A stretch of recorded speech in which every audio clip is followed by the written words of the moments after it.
Speaking on BBC Radio 5 Live, the left-wing activist argued despite anti-Brexit MPs demanding Labour leader Jeremy Corbyn came forward to back the upper house's amendment to the withdrawal bill that could force the UK to remain in the EEA, the party would still not have the numbers to defeat the government on June 12. Mr Owens, who voted Remain, but hardcore Remainers who are lambasting Corbyn over this because they're not going to back whipping the MPs who back joining the EEA, and the reality is, even if the leadership backed it, the numbers simply are not there. There are many MPs, Labour MPs on the right of the party, like Caroline Flint and Doncaster, like Sky Brexit News. Owen Jones admits Labour is missing the numbers to defeat government on June 12, and I spoke to one Labour MP. 70% of his constituency in the north voted for Brexit. He tells me that those Leave voters are saying, why haven't we left yet?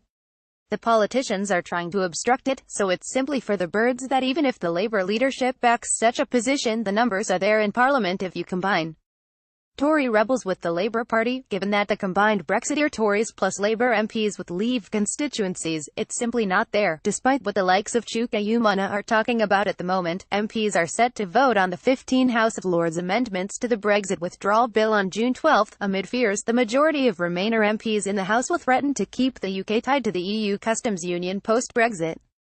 It's simply not there. Despite what the likes of Chuka Umunna are talking about at the moment, Owen Jones, if passed, the House of Lords amendments could drag the UK towards a soft Brexit, with motions over the customs union and the European Economic Area.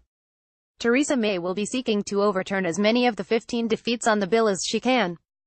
Her official spokesperson declared, there are amendments which were passed by the House of Lords which are unacceptable, which we will be looking to overturn. Tory Brexiteer Christopher Chope demanded disciplinary action be taken against Tory rebels who could be at risk of defeating the government this week. Mr Chope took a huge dig at the arch-Remainers and said some 20 Tory rebels, who include the likes of Ken Clarke, Anna Soubry and Nicky Morgan, are implacable and irreconcilable, and have the ability to hold the government to ransom over Brexit. Speaking exclusively to Express.co.uk, Mr Chope said, I think that's the nightmare scenario.